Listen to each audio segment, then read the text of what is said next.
Innal hamdalillah wassalatu wassalamu ala Rasulillah wa ala alihi wa ashabihi wa man da'a bi da'watihi wa man tabi'ahu wa nasarahu wa wala.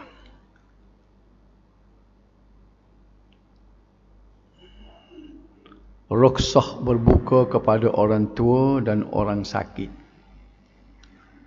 Rukhsah maknanya kelonggaran.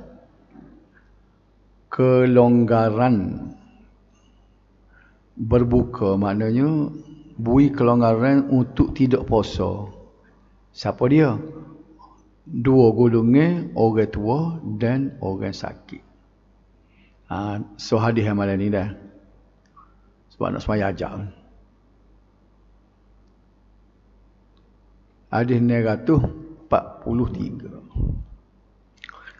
Wa an ibni Abbas radhiyallahu anhuma qala rukhisa lisyaikhil kabir an yuftira wa yut'ima an kulli yawmin miskinan wala qada'a alayhi. Rawahu Daraqutni dan wal Hakim. Daripada Ibnu Abbas radhiyallahu anhu, katanya, kata Ibnu Abbas, diberi kelonggaran. Dalam bahasa Arab, kelonggaran dipanggil rukhsah. Kelonggaran kepada siapa? Bagi orang tua. Orang tua pun yang lanjut usia, yang dhaif. Kalau boneh 70 tu, berapa kali nak boleh dah dia tu? Boleh dah kali. Untuk berbuka tak puasa. Dan hendaklah ganti puasa tu, ia memberi makan pada setiap hari seorang miskin. Dan tidak wajib qada. Nak sama lagu tu tak? Tak payah puasa. Lepas tu kena beri makan kat orang miskin. Lepas tu tak wajib qada. Dapat kau secupuk. Secupuk sekilo ya. Sekilo berapa ya? Boleh bayar 5 riyal sehari orang bayar.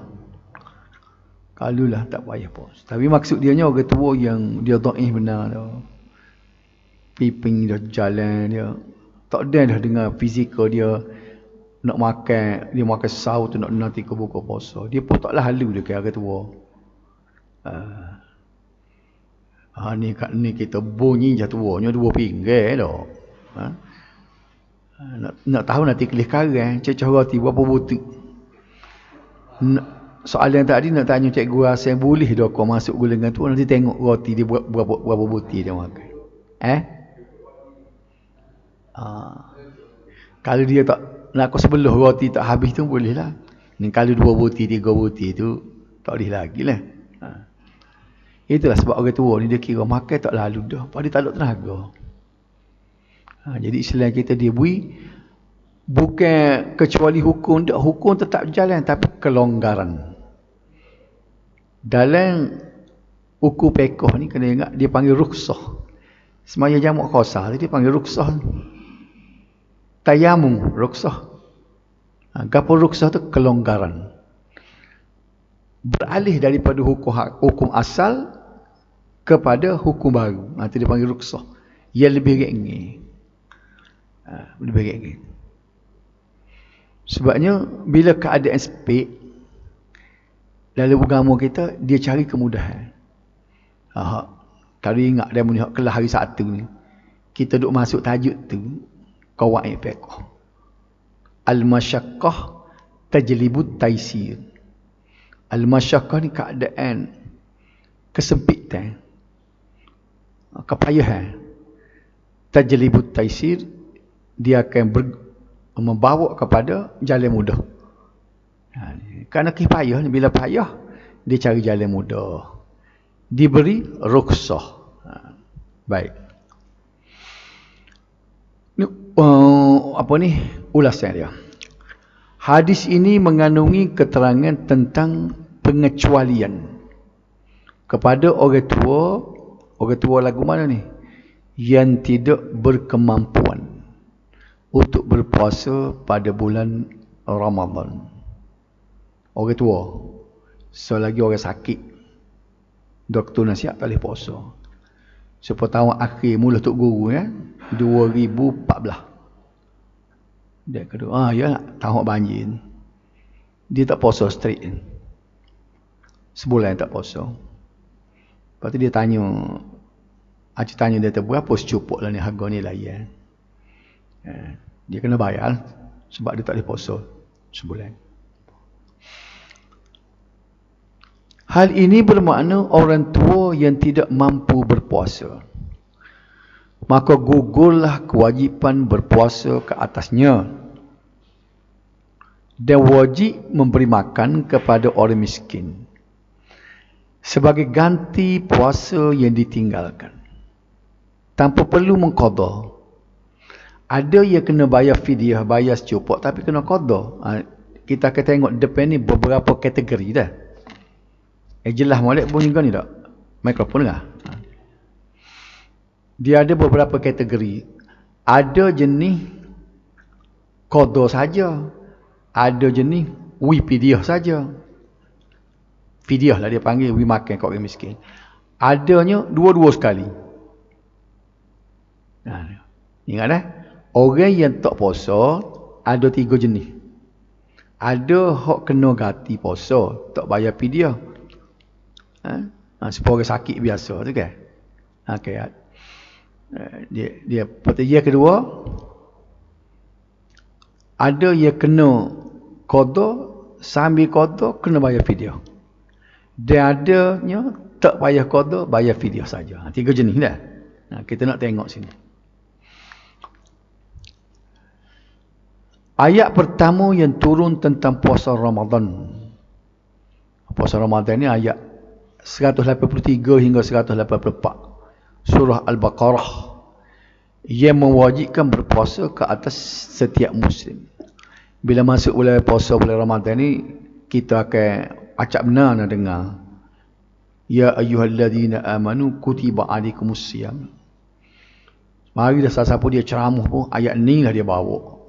Siapa kita kata tak ada ayat lain ke bawa. Assalamualaikum. Bismillahirrahmanirrahim. Sudah dia banyak puji Tuhan, apa selawat ke Nabi kak. Bismillahirrahmanirrahim. Firman Allah Subhanahu wa taala, ya ayyuhalladzina amanu kutiba alaikumusiyam kama kutiba alal ladzina min qablikum. Mari seorang lain penceramah hak tu juga. Nah. Sebab ayat Qurannya hak tu. Ayat Al-Baqarah, surah Al-Baqarah ayat 183 sampai ke 185. Ayat tersebut juga, ayat 183 tu dia royak, diwajibkan berpuasa. Tapi di belakang tu, ayat tu dia beri pengecualian. Tak payah puasa. Kepada siapa? Orang yang tidak berkemampuan untuk berpuasa, sama ada kerana tua. Tua seperti tadi lah. Tua yang sangat-sangat tua. Tak erak dah. Nak berjalan pun tak boleh mari masjid dah gapo dah. Dan sebagai atau sebagainya, dengan memberikan pilihan kepadanya dengan membayar fidyah. Dia panggil fidyah. Fidyah ni apa dia?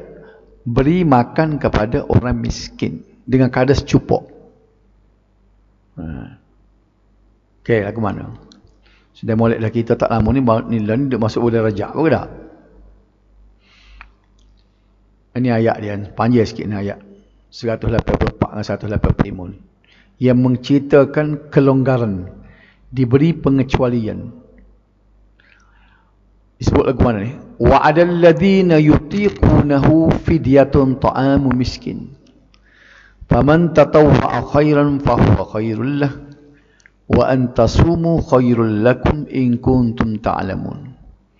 Syahrul Ramadan alladhi unzila fihi al-Qur'an hudan lin-nas wa bayyinatin minal huda wal furqan.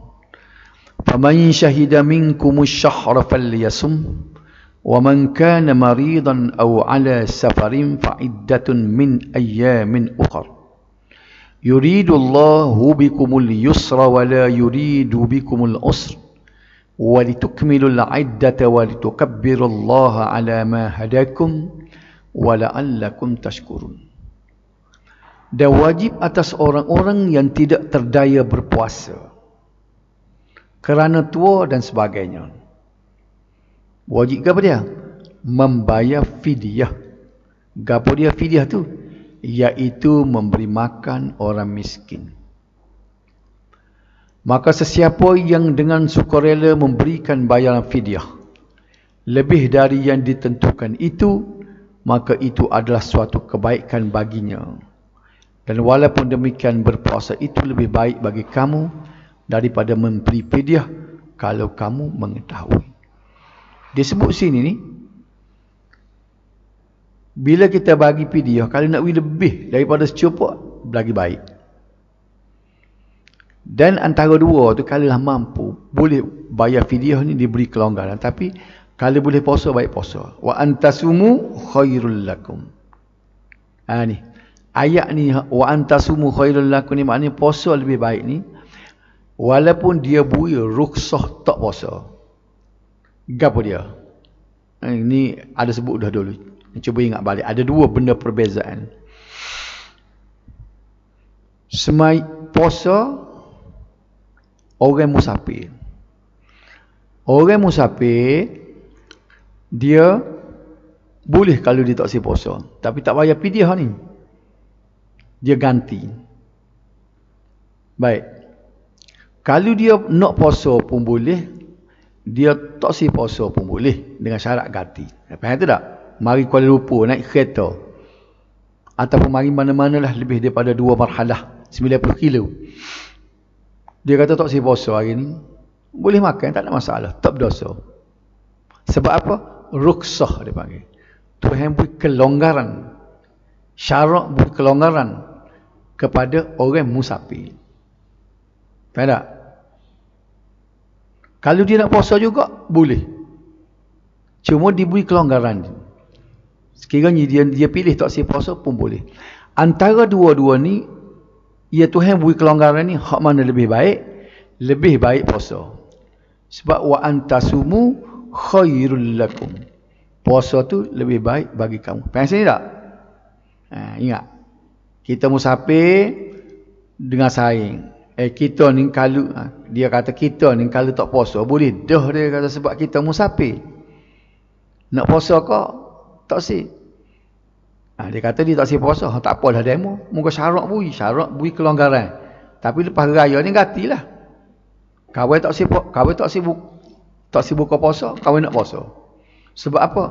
Puasa lebih baik. Ayat Quran kata tadi, wa antasumu khairul lakum. Faham situ tak?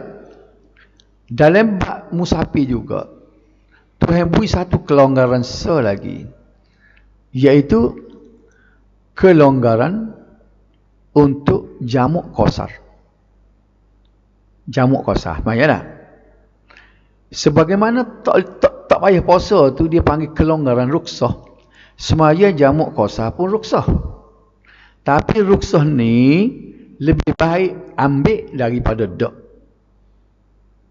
Makna dianya, sembahyang jamuk qasar lebih afdal, lebih banyak pahala daripada sembahyang biasa. Ingat. Sebab apa? Sebab kita menerima pemberian Allah.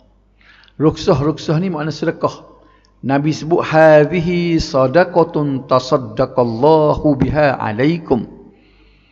Sembahyang jamuk qasar tu ini sedekah, Nabi kata, di mana Allah bersedekah kepada kamu. Maka tak molek kalau kita tidak ambil sedekah tadi. Faham? Tapi bab puasa tadi, walaupun Tuhan beri kelonggaran, lebih baik puasa sebab ayat mari. Ada ayat Quran saat ni, wa antasumu khairul lakum. Boleh ingat ada dua beza ni? Ginilah, jadi nak mudah ingatnya, kalau kita dalam musafir, ada dua benda yang kita boleh buat. Iaitu Islam beri kelonggaran kepada kita, iaitu tak payah musafir dalam bulan Ramadan, kan? Boleh kalau kita tak puasa sebab rukhsah, Dan kita boleh semaya jamak qasar. Dia dua-dua jenis, dua-dua benda. Ia ada pada kita bila kita musafir bulan Ramadan. Tak payah puasa dengan semaya jamak qasar. Dua ni walaupun sama-sama kelonggaran, ada hak sa tu patut ambil, hak sa lagi lebih baik tak ambil. Apa dia? Kelonggaran untuk jamak qasar lebih baik ambil. Pahala lebih afdal. Ada pun puasa ni, Tuhan beri kelonggaran tak payah puasa, lebih baik tak usah ambil. Lebih baik kita puasa. Biar ingat pabila tu dah. Ingat dah Cikgu Hasan?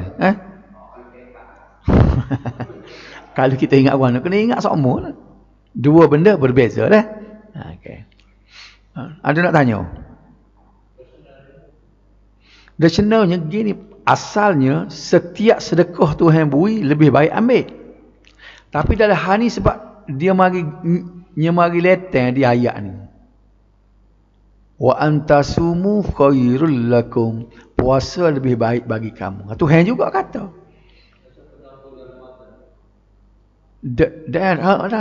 Puasa bulan Ramadan. Jadi lebih baik kamu puasa daripada tak puasa. Ada pun hak semaya jamak qasar tu dia tak kata. Dia pakai bui gitu. Dia tidak kata lah semaya 4 rakaat lebih baik pada 2. Dia tak kata. Hak ni bila-bila dia bui dia kata. Ni aku beri bahagian ni, kalau mau tak ambil pun lebih baik. Dah. Hak tadi dia hollow saja, dia tak kata. Nampak tak? Itu beza. Nampak tak? Okey.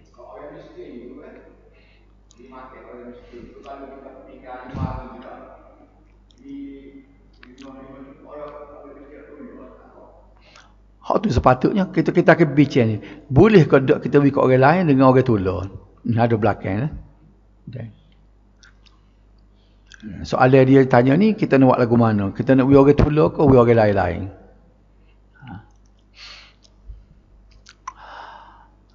Kat mana terjemuh tak ni? Okey. Masa yang diwajibkan kamu berpuasa itu ialah bulan Ramadan yang padanya diturunkan Al-Quran menjadi petunjuk bagi sekalian manusia dan menjadi keterangan-keterangan yang menjelaskan petunjuk dan menjelaskan perbezaan antara yang benar dengan yang salah. Oleh itu sesiapa dari antara kamu yang menyaksikan anak bulan Ramadan atau mengetahuinya, maka hendaklah ia berpuasa bulan itu. Ni. Ada hak kena mengena dengan kita duk bincang ni. Hak karakter yang kedua belakang ni. Dan sesiapa yang sakit atau dalam musafir, maka bolehlah ia berbuka. Kemudian wajiblah ia berpuasa sebanyak hari yang ditinggalkan itu pada hari-hari yang lain. Ini tak kena bayar fidyah ni dah. Okay. Musafir tak kena bayar fidyah, ganti ya. Dengan ketetapan yang demikian itu Allah menghendaki kamu beroleh kemudahan. Yuridu bikumullah yusra. Tuhan nak kita ni berdepan dengan mudah. Sebab tu hukum fiqh tadi al-masyaqqah tajlibut taisir. Bila keadaan masyaqqah, dia hukumnya dia bawa kepada benda yang mudah. Dan juga supaya kamu cukupkan bilangan puasa sebulan Ramadan. Dan supaya kamu membesarkan Allah kerana mendapat petunjuk dan supaya kamu bersyukur. Ini kita nak bincang ni dah. Ayat tersebut menunjukkan bahawa orang tua yang telah uzur, yang suka berpuasa. Dan mana orang tua yang uzur tu, hak tu kita kena, orang panggil kita kena tilik kelih sendiri. Nilai sendiri. Dia tak ada guide, dia tidak beri panduan. Kita boleh agak sendiri tua setara dia ni mampu ke tak mampu. Hak jelepek, duduk jalan pun tak boleh tak. Makan sikit, tak lalu makan je. Itu dia mudarat dia bagi dia. Puasa boleh memudaratkan lagi dia. Ketika tu, tak payah dah puasa dia. Mereka ni orang tua uzur lagu ni tadi ni, tidak, mereka boleh untuk tidak berpuasa tanpa perlu qada. Tak payah qada dah dia. Tak puasa, tak qada. Pas lagu mana nak buat ganti puasa tu dia tinggal tu, sebaliknya memadai dengan membayar fidyah. Bayar fidyah. iaitu memberi makan bagi setiap hari yang ditinggalkan. Selain orang tua yang uzur, ulama juga mengkiaskan orang dengan orang sakit yang tiada harapan untuk sembuh. Kita tengok ni, time perobat dah, tak sia dah. Duk ngemakan obat dia ni. Orang lagu ni juga, supaya orang tua uzur juga, bayar fidyah untuk dia. Supaya sebut mula Tok Guru tadi kan. Dia bayar fidyah sebab dia duk pakai gotu dia tu. Memang sakit dia tak boleh semayang, tak boleh puasa dah dia tu. Mereka juga diberi rukhsah, kelonggaran, orang sakit tadi, untuk meninggalkan puasa dengan memberi makan orang miskin dengan kadar, ni baru dia royak sukat dia. Bukan segatan secupuk, bukan terus segatan dah. Jangan tukar tu dah. Fidyah secupuk, terus segatan. Segatan terus tu 3 cupuk sebab gatan bergedak. Okey? Jadi kita kira lah secupuk ni lebih kurang dekat dengan skala tak? Skala lah, kita kata skala. Kalau skala kat 2 yang lebih berah dah. Jadi kalau orang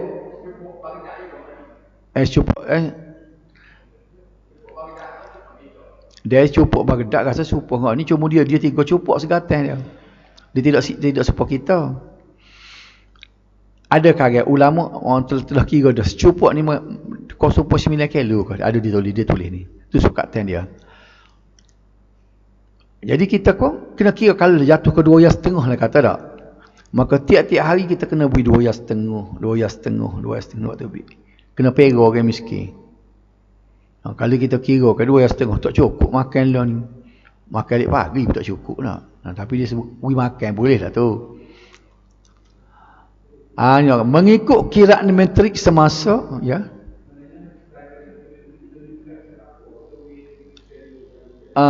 Boleh sebabnya maksud beri makan dengan kadar cukup disebut kadar. Kalau mengikut mazhab Syafi'i kita, kuk mana berah juga. Supaya terah kan.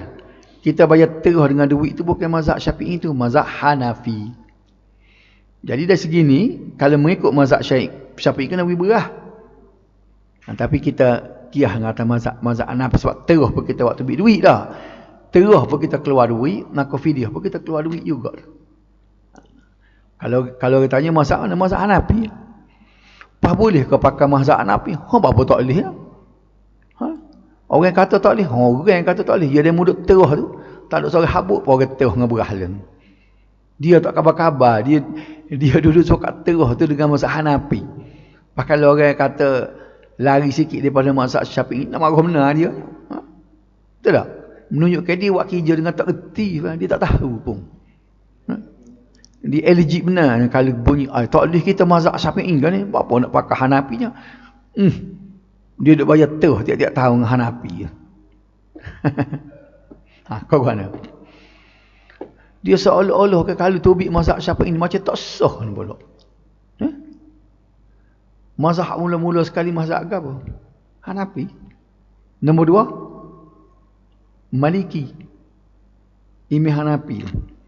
Imam Hanafi dia beranak 80 Hijrah. Tu Imam Hanafi. Dia mati tahun 150. Nampak tak? Imam Syafi'i tahun Imam Hanafi mati tu dia beranak tahun 150. Tahu tu dulu. Hak belum pada dia tu Imam Maliki, Imam Malik. Imam Malik tak ingat dia beranak bila, tapi dia mati tahun 179. Dia deng Hanafi. Okey. Imam Syafi'i kita dia mati tahun 204 Hijrah. Akhir sekali Imam Ahmad bin Hanbal, mazhab Hanbali. Mazhab Hanbali ni dia mati tahun 241 Hijrah. Tu kita kena ingat tu tarikh mati lah kita ingat tu, nak tahu turut tu. Mula-mula sekali siapa dia tadi? Hanafi, Maliki, Syafi'i, Hanbali. Mana nombor 3 dah kita tu. Imam mazhab nombor 3 dah kita tu. Dia anak muridnya Hanafi. Apa ni? Maliki. Imam Syafi'i ni dia berjalan kaki, dia pergi ngaji dengan Imam Hanafi. Di kota Baghdad lagi. Nak dia pergi. Imam Maliki tu tak layan dia budak nak ngaji. Terpaksa dia minta tolong dengan khalifah. Tolong recommend dia. Dia nak pergi ngaji. Payah nak ngaji dengan tok guru dia sebab nak masuk jumpa raja. Imam Malik tu cerita dia. Imam Hanafi mari nak pergi ngaji dengan dia. Budak lagi dia. Ketuk pintu, khalifah ketuk pintu. Tak ingat khalifah apa nama? Harun al-Rashid masa tu. Ketuk pintu. Tu bi orang gaji dia. Orang gaji Tino. Imam Malik. Dia tanya, orang gaji tanya, nak apa? Dia nak jumpa dengan tok guru. Tuan Syekh. Khalifah pergi rumah dia. Lah ni orang pergi cari raja dah. Raja pergi rumah dia. Lepas tu orang gaji dia kira ya. Tok guru duduk tengok kitab. Dia kata khalifah nak jumpa. Kita lah ni kali sultan nak jumpa, kita gegar dah. Khalifah nak jumpa. Dia tanya balik orang gaji dia, tanya khalifah nak gapo? Tengok sedap kita baca cerita kan, oh besok tok guru zaman dulu. Dia tanya khalifah nak gapo dia? Kalau perlu benda boleh tinggal, baik tinggal dia. Kalau tak payah dia tubik, kalau barang, kalau nak bui benda pakai tinggal dia kata. Jadi mari semula orang gaji dia pun royak gitu, kata khalifah nak jumpa juga. Barulah dia tubik. Tubik tu royak budak nak ngaji dengan dia. Dah. Bila dia gitu, dia tanya nak ngaji. Soalan dia sedapnya dia tanya Imam Syafi'i. Sebab Imam Malik dia buat satu kitab hadis dia nama Muwatta. Muwatta Imam Malik. Dia tanya, dia kata, mu nak ngaji kitab Muwatta, mu pernah tengok ke kitab Muwatta aku? Jawab dia Imam Syafi'i, aku sudah hafal semua sekali. Pun dia tengok budak bisa. Nampak tak? Oh, dia pun ambil buat anak murid dia kan. Dia ayat je, Imam Syafi'i ini anak murid kepada Imam Malik. Imam Maliki dah kan. Jadi secupuk tu banyak mana? 700 gram. Tak siapa setengah kilo lebih ya. Tak siapa 2 ya ke setakat tu tak? Sikit benar apa? 700 gram lah. Tak timbul lah cikgu rasa Baghdad tak Baghdadnya 700 gram. Skelo lah, skelo lah. Sebab tu dia royak tadi, siapa dia beri lebih lagi baik.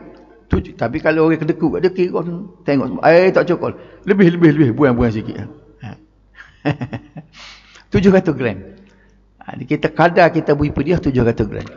Syaitan bila Syaitan takut tua tak boleh puasa esok. Boleh tak dia royak dah dengan pitih cuma. Mengikut mazhab Hanafi, dia duk kecil rata saat ni royak cerita khalifah gapo pah Hanafi, nak royak cerita tu lah. Nak cerita royak ceritanya mengikut mazhab Hanafi boleh dengan pitih. Dia kira dah tu lah. Semua jenis zakat dan fitrah. Benda tu lah belakang ni, jenis pemberian ni. Okey.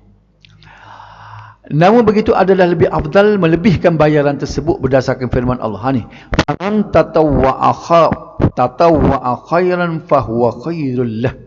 Sesiapa yang menambah memberi lebih daripada yang sepatutnya itu adalah lebih baik baginya. Lalu apa urusan pun kalau kita beri lebih ni sebagai tanda baik budi kita adalah lebih baik. Termasuk bayar hutang. Kalaulah tuan Yui Butang tu dia kata butang 100 bayar 120 jadi riba. Ini tidak, kerana kita terima kasih kita butang, bila kita lega seksa ada duit, berapa dah hutang dia mula? 2 tahun dah tak bayar. Dia kata 1,500. Kita pun ada banyak pitih baik ini 1,500 bayar hutang. Ni hadiah nak pergi ke demo sebabnya kau terima kasih banyak sebagai tanda terima kasih. Hak lagu tu dia tidak jadi riba lah. Kan? Bukan orang yang berbuat yang tuntut dengan kita, tapi kita buat sendiri kerana terima kasih. Dan ini adalah amalan yang terpuji berdasar pada faman tatawwa'a khairan fahuwa khairul lah. Boleh faham? Okay.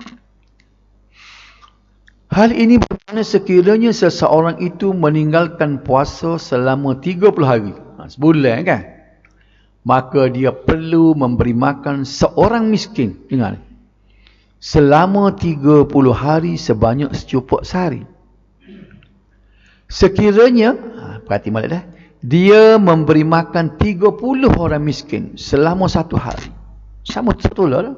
Dia eceh. Maka dikira tidak sah. Kerana apa-apa yang ditutup di sini adalah memberi makan orang miskin mengikut hari yang ditinggalkan, bukan mengikut bilangan orang miskin. Ingat kita kena cari seorang-orang. Seorang-orang. Mananya? Dia kita seorang-orang tu ke? We tadi seorang. Kita pera di sebulan. Okey, faham. Habis cerita orang sakit, orang tua. Bagi perempuan yang hamil atau perempuan yang menyusu bayi kecil, yang dia khawatiri akan janin atau bayinya sahaja, tanpa dia khawatir akan dirinya sendiri. Kalau aku puasa, aku tidak mudarat, dia kata.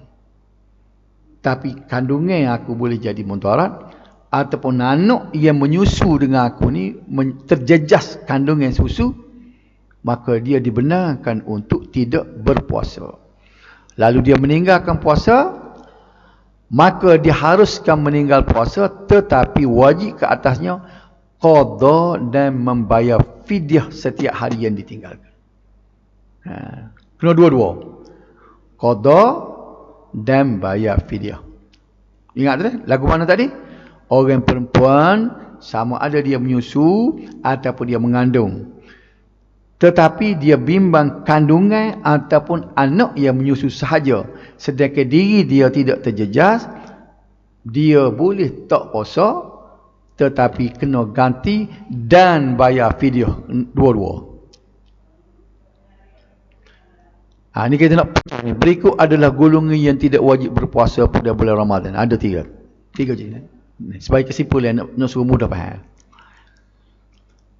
Nombor 1, diharuskan tidak berpuasa dan wajib qada, tak kena bayar fidyah. Qada saja. Orang sakit dan mempunyai harapan untuk sembuh dan sukar untuk berpuasa. Dia demam sakit, tak ada doktor suruh ubat, tapi ada harapan sembuh. Tidaklah kata penyakit tu bawa mati, tidak kau berat dak. Hak lagu ni dia boleh tidak berpuasa, wajib qada, tidak bayar fidyah. Faham tak? Nombor 2, musafir yang tidak berterusan dalam perjalanan. Bukan kata musafir sampai setahun, 2 tahun duduk musafir atau jalan semua. Ini macam orang biasa. Musafir boleh tidak puasa, kita bicara tadi. Dia hanya wajib qada, tak bayar fidyah. Wanita yang sedang haid dan nifas ni, kita tahu orang teno. Bila tak disemaya seminggu, tak ke ganti puasa lepas tu bayar fidyah, tak aja kedengar apa dah. Jadi gapo dia? Wajib qada sahaja. Boleh faham di situ dah? Biar jangan ditokar. Wanita hamil, hak tadi, dan menyusu, yang khawatir akan dirinya dan khawatir akan dirinya dan bayinya. Bukan, saya salah. Dan bayinya. Okey. 4 golongan dah.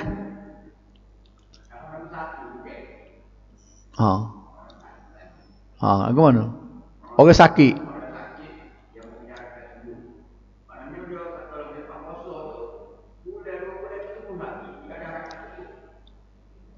Dia boleh tak puasa lagi. Dia lagi ni, dia sebenarnya kita tidak tahu sembuh tak sembuh ni kerja Tuhan.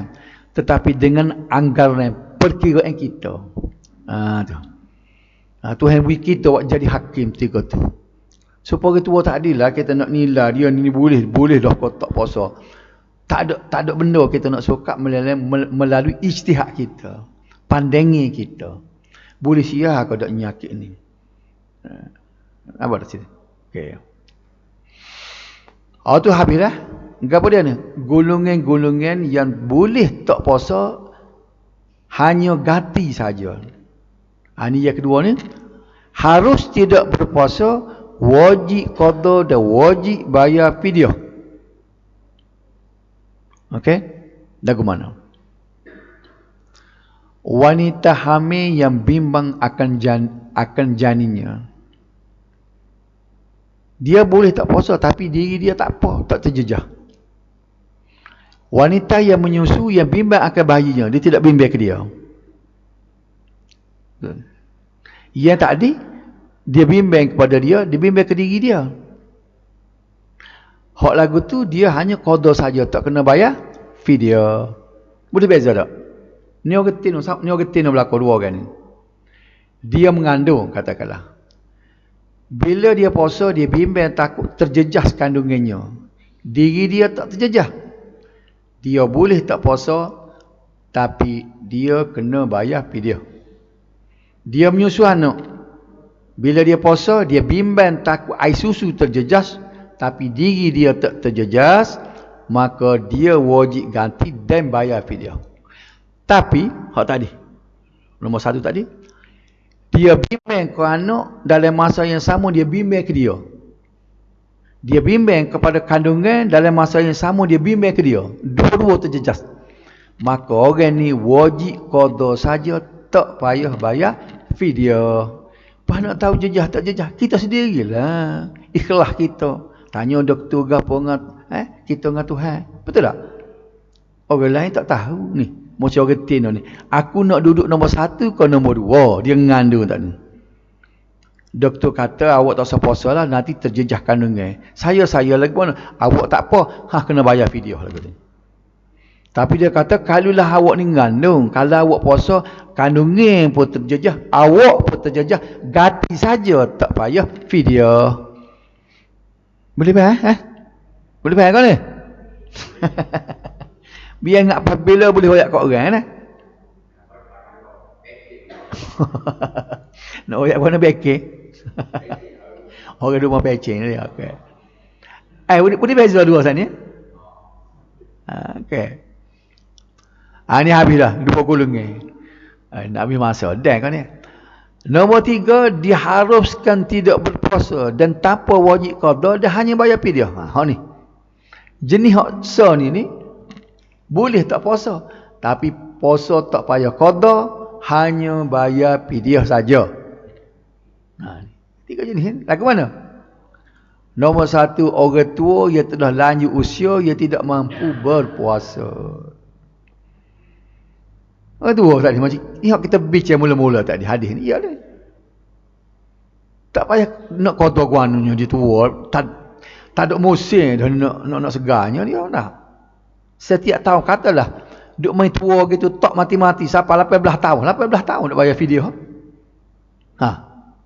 Lihat dah umur orang tua ni duk lagu ni tak boleh puasa sokmo. Masuk bulan Ramadan tak boleh puasa. Bila lagi tak boleh puasa tu? Tahun 2002 lagi. 20 tahun lebih dah duk lagu tu. Tak apa bayar fidyah sokmo. Ni yang keempat ni pula tidak wajib puasa dan tidak perlu qada. Hak ni special ni. Siapa dia nak special masuklah golongan 4 ni. Puasa pun tak payah, qada pun tak payah. Nombor 1 ke apa? Orang kafir. Lagu mana? Jika masuk Islam, maka dia tidak wajib qada puasa yang ditinggalkan sebelum masuk Islam. Dia baru masuk Islam dah. Masuk Islam tahun ni. Mengucap. Lepas dia bertanya ustaz, hamba ni kan umurnya 40 dah baru masuk Islam, balik 15 hari kau kata balik 15. Pas lagu mana puasa hamba ada lepas dah. Kena ustaz hak saja ni hak tak betul stesen ni. Kena qada lah tu dia kata. Lagu tu kena miekeh ustaz. Munah kat orang. Dia tak payah qada, dia kena start hak dia masuk Islam tu. Tapi kena ingat orang kafir ni pula. Walaupun orang kafir ni sah puasa kena Islam dulu, tapi orang kafir hak tak puasa tu akan ditanya di azab kerana meninggalkannya. Ni berat orang kafir. Dosa tak sembahyang dia kena, dosa tak puasa dia kena, dosa buka aurat, dosa minum arak. Parah tu. Jangan kata dah dia kafir dah tak apalah. Dah masuk neraka kerana kafir tu suku. Tapi beban ni tak semayang, tak puasa, buat maksiat, buat benda haram, kena sepatutnya.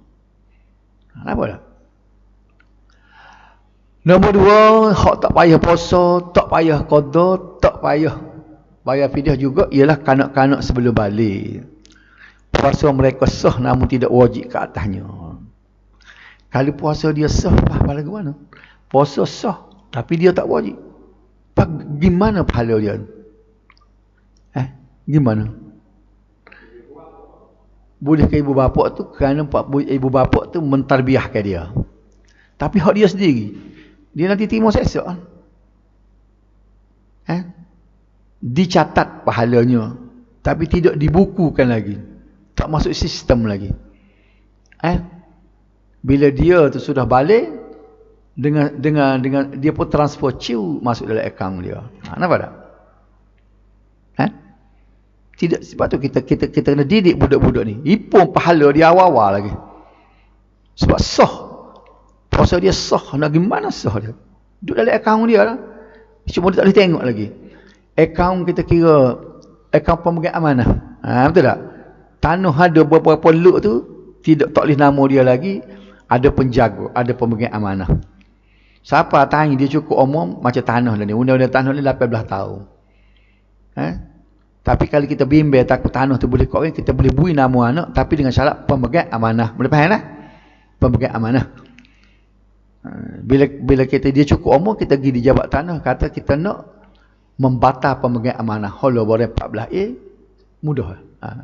Jadi lagu ni lah kita nak buat. Misalnya kalau budak-budak ni bila dia puasa, pahala dia tu nunggu dia. Bila buku solat amalan dia tu dibuka, umur dia balik barulah mereka buat buku baru. Buku start ada book ni, catat time dah. Bila catat tu mula-mula lagi akaun dia ada dah hak puasa dia.